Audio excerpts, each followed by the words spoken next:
Hi, everyone. This is Marilyn Bradford, and I would like to welcome you to my Left Turn podcast. What is your left turn? Writing a blog, parenting in a different way, letting go of the old because you are aware of something greater. Left turns are choices we can all make. It's about a willingness to step into the unknown in any area of your life, to trust yourself, to risk creating or trying something new. It's about letting your true uniqueness shine. The greatest people who have lived, artists, statesmen, writers, explorers, musicians, have all been people willing to turn left. What capacities do you have that you have not acknowledged? What would your life and the world be like if you were willing to turn left? Welcome, everybody, to the Left Turn podcast. And this episode, I have an amazing man who's done all kinds of things and is really one of the people I know who's just dedicated to finding more consciousness in his life. It's very inspiring. So welcome, Shon Van Orden. I'm going to read a little bio. Shon Van Orden's journey started in the world of Mormonism. Did I say that right? I think so. Yeah. And took a wild turn into consciousness. After years as a serial entrepreneur and a stretch in corporate America, he traded the boardroom for a much bigger adventure, one that asked way more interesting questions. He discovered Access Consciousness over 12 years ago, and what started as curiosity became a full-on way of living. Now a certified facilitator and worldwide coordinator, Shon gets to play with possibilities every day, helping people explore what's truly possible beyond this reality.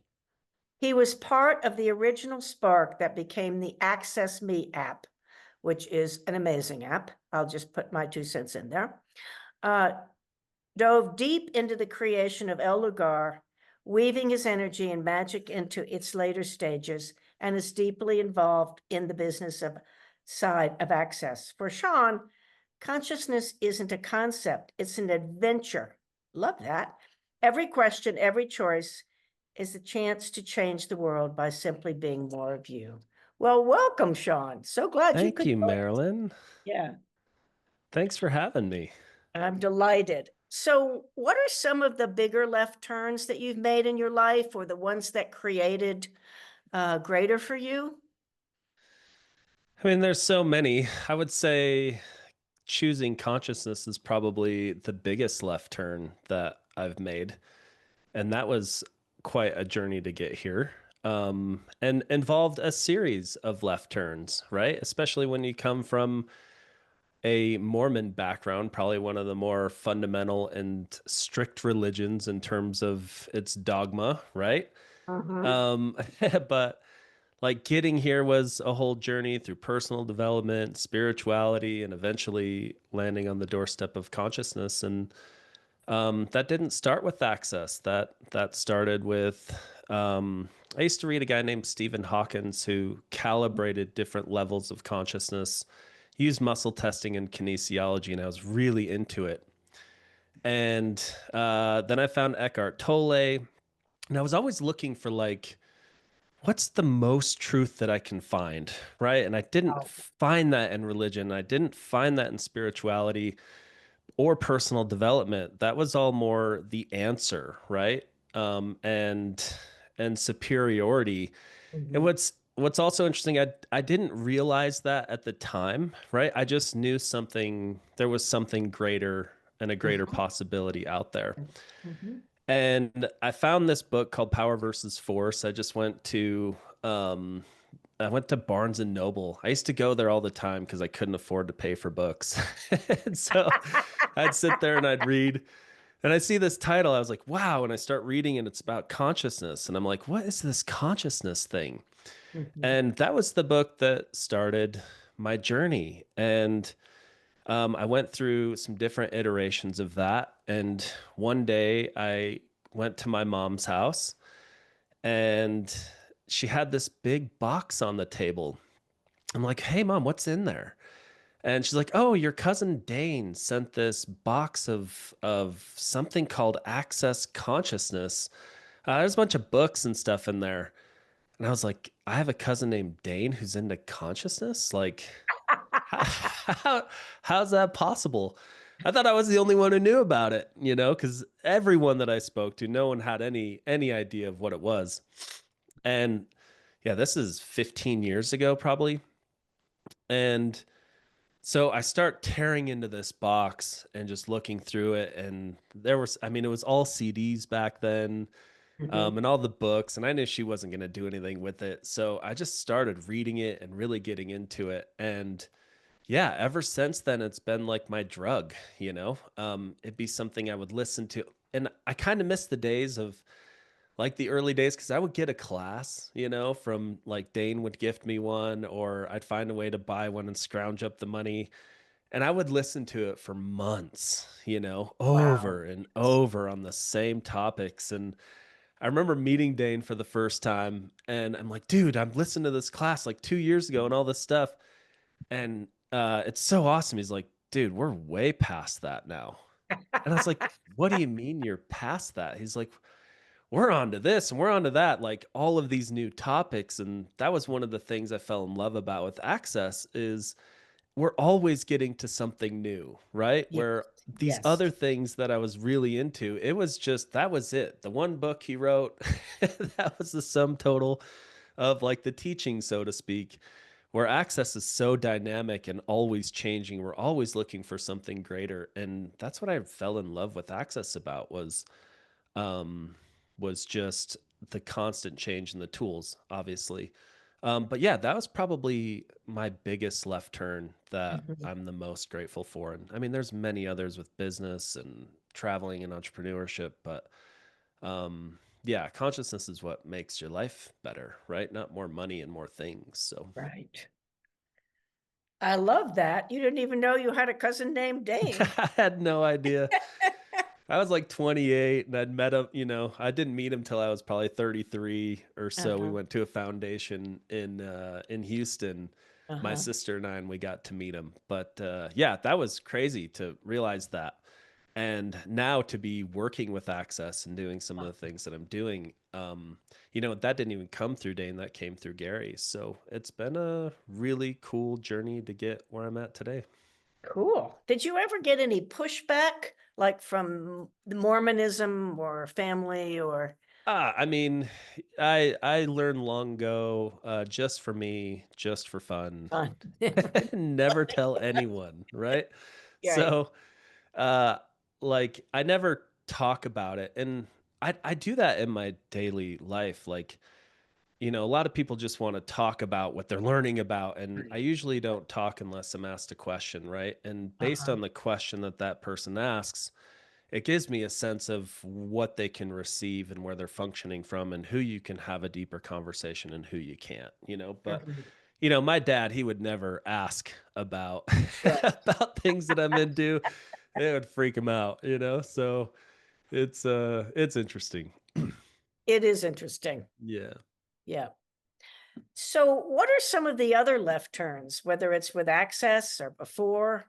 It's such an inspiration for people to hear about people who were in corporate America or people who just stumbled on something and then developed within that organization or it's Yeah, I have so many. So, growing up in we call it the church, right? Around Mm, here. It's growing up being a Mormon, your life is kind of mapped out for you, right? And you're kind ah, of taught this at a very young age that, you go to church and then you graduate, you go to college and you have to go to BYU, and then you get married or you go on a mission, and then you come back from that mission, you finish school, then you get married, then you have kids, and then you're just happily ever after, right? And it's this like, and you choose a career and you work for a corporation and you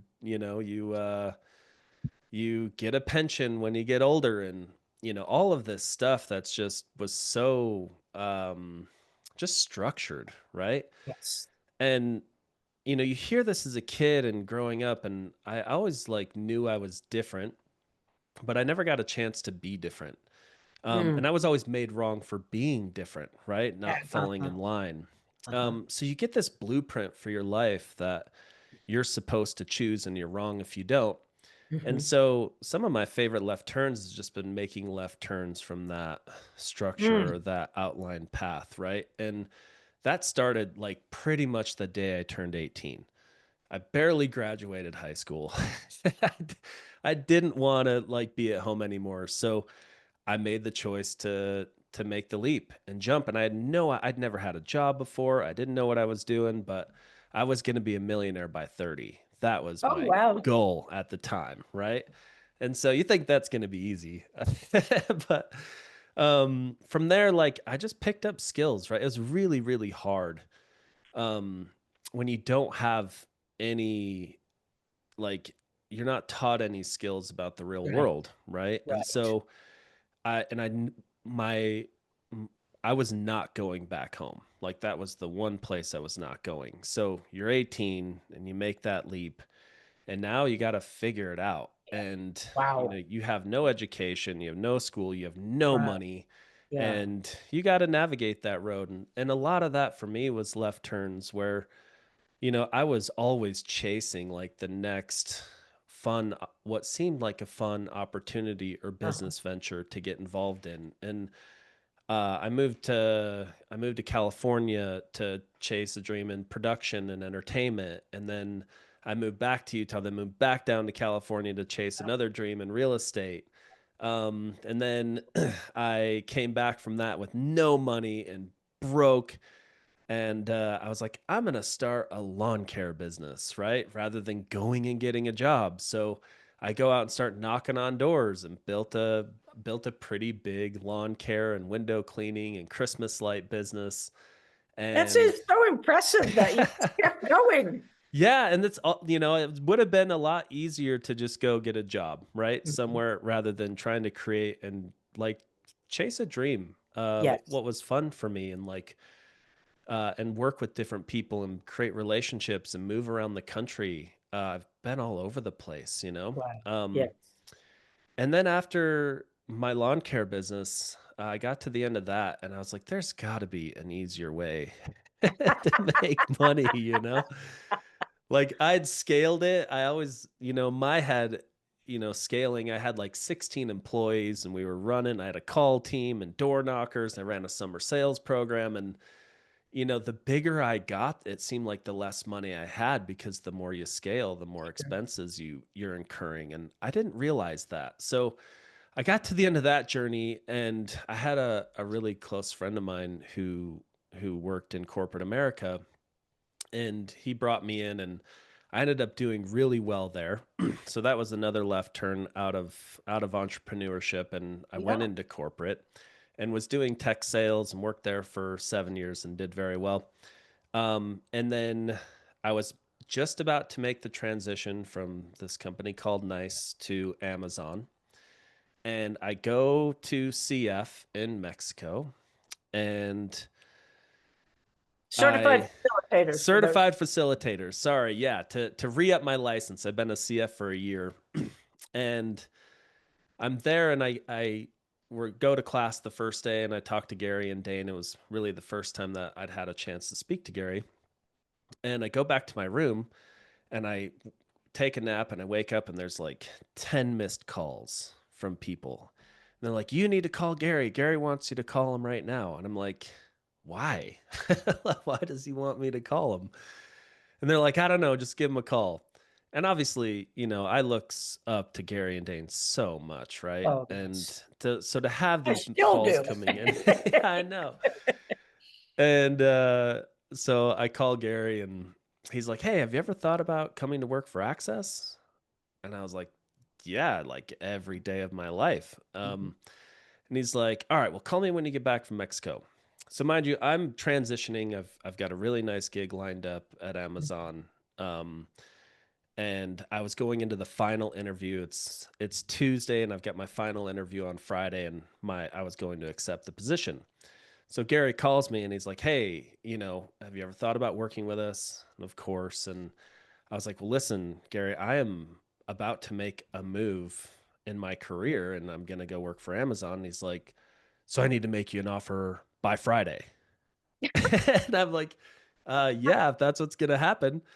And so he hangs up the phone, and I'm really not thinking anything of it. And I'm actually pretty excited about going to work at Amazon. And Mhm. he calls me 10 minutes later and he's like, okay, we're going to do this, this, and this. And I was like, done. Like, let's Wow. do it. You know, that sounds Wow. so much fun. And I'm like, what am I going to do? And he's like, you'll figure it out. Like, what do you mean? I was so used to a role and Yeah. positions and, so that was a big left turn there. That's that's a Amazon, huge leap, Shon. Huge. yeah, to that. And I had a buddy that went there and he made a ton of money doing what we were going to do, but Uh-huh. I wanted to do something more fun and impactful for the world. Right. And coming here, and working with Access was just seemed so much lighter and so much more fun. And it's been Yeah. awesome. So some of my favorite left turns, Marilyn. That's wonderful. I mean, I just get this, this is part of a never quit, never give up, I mean, you just kept Oh going. my God, my whole story was like Yeah, that. that's amazing. So what is it that you do with Access? What keeps you going? What keeps you happy? Man, there's so many things going on with Access. Uh-huh. So I do a lot of the back end stuff. You mentioned Access Me, so that was Mhm. I was one of the originators of that idea. And so I work a lot on that project. I work closely with some others on the back end for redoing the whole tech stack for Access, which is a big initiative that we're working on now. I worked with Elugar for a while when I first got in on the construction side and just helping get that project organized and move forward and work closely with David on that. But it's been busy, and I mean, I was Access Me, for example. I thought it would just be this little project. We have like 10 or 15 people working on this thing, like Wow. develop meetings every day. We have a lot going on. So mainly involved in the back end, and which is what I really love to do, right? Is Mhm. and working with the people that I get to work with and the projects we're working on. It's really fun. That's cool. Yeah. How would you describe the difference between working for Access and working in the corporate world? uh yeah, I don't know how to describe. How long do we have, Marilyn? Because like, I think people are really curious. Well, aren't you working for a corporation or? I mean, okay, so the corporate world, you have a role and you have a job and you have a goal and you have weekly meetings with weekly one-on-ones, and it's very structured and it's very high pressure, Mm. and you have a number that you have to hit every month or you're going to get fired. All the office politics, all the stuff that goes into that realm is exhausting. It's about as human as possibly it could possibly be. Wow. And and it's fine if you're doing well, right? But if you're not doing so well, it's miserable. Mhm. um so you have that world, and it's a very specific role that you're hired for, and you know exactly what your assignment is. Access is the exact opposite. You have no targets that you have to hit, right? You have no job description, you have no role, because Gary doesn't hire you for a skill set you have per se. He hires you for your awareness of Mhm. things, Oh, right? wow. And the possibility that you can be. And they empower you in ways that I've never been empowered before, especially in the sense that, I was hired and he's just like, go figure out what you want to do and go work in the area that you find where you can contribute the most. Wow. So that's a whole process in and of itself, and it's a little uncomfortable because you never know where you stand, like Mhm. in terms of like, am I doing good? Am I not doing good? Are you happy? Are you not? But it's amazing, and there's no like structure to it, right? You don't have to be somewhere at a certain time. There's no amount of days off that you can have. Like, everyone is expected to be an adult of consciousness at Access and to just get the things done that need to get done. But you don't have somebody babysitting over your, micromanaging you on the way that you do things. Right. So Right. it's a stark contrast to what what I was doing before. I love that idea of an adult of consciousness. Can you say what that means for you? Because that seems like a left turn in and of itself. Well, yeah, you could be a child of consciousness and complain to everybody and, you know, whine about things. Yeah, to me, being an adult of consciousness just means like, I'm always like continuously moving forward in the journey. And it's Yeah, uncomfortable, right? In terms of right. the changes that you go through and the new awarenesses that you have, like way more uncomfortable than I ever thought. And honestly, access working here has been one of the hardest things I've ever done because I've had to give up a lot of what was considered part of my platform and who I considered me, right? And the way that Mhm, I did things was very corporate, and it still is. And so mhm. letting go of that and letting go of things like control has been, and being right, you know, Yes, and that's a big not one. having to be wrong. Like all Yeah. of these concepts, it's hard. And it really like even though you work for such a great company, that you go through a lot of challenges here, and you're expected, especially when working that closely with Gary and Dane, not expected, but that's a big responsibility playing at a level that these guys play at, Yes. and you have to be an adult. Like, I can't go bleed on Gary every time I'm having a bad day, right? Or anybody else for that matter, and Yeah, keep choosing and never give in, never give yeah. up, and never quit. And I've had some situations here that I created that were really tough to move past. So, Mhm. yeah, I think that's a lot of what being an adult of consciousness is about, and using the tools that you're given, right, and have access to Yes. here. Yes. And I really get that you're willing to be uncomfortable, which is what we all Oh have to yeah. choose if we're going to go for more consciousness. I mean, yeah, yeah, comfort is just, if you're living comfortably, you're not growing, Right, you know, and you're right. not choosing. You want to try to be as uncomfortable as you could possibly be. That's Get comfortable with being uncomfortable is my Right. motto, right? I agree with that. That's great. Yeah. Well, if someone's just starting on a journey with consciousness, do you have any suggestions or what would you say to them? If they said, "Hey, Shon, I'm kind of interested in this, but I don't know." What? Man, I would probably have them start by getting their bars run, Yes. you Wow. know, um, getting your hands on a couple books, Mhm. start with just kind of ingesting some of the information, playing with the tools. There's so many tools, and it's interesting with access because you have all of these classes. And when I first started, I couldn't wait to go from bars to maestro because I thought at the end of that road, that is where I would attain enlightenment, right? And it's just like, I love it. so I was just trying to consume as much of it as possible. Um, but that's not how it works, right? It Right. really is a continuous journey. And even the lower classes at the bars level and at foundation, that information is just as important, and or not important, but just as like helpful as the information at the top. Yeah. To me, it was always a race, right? So I would start there, but I would also start with Access Me, Mhm. not just as a promo, but there is, we've got the school, which is a $65 package Right. that I wish I would have had access to when I originally started, because I didn't have a dollar. And looking at a foundation that's $2,500, Yeah. that was so far out of my realm of choice that I didn't have, I was negative in my bank account. Uh-huh. Like if I had an extra 2,500 bucks, it was going somewhere else.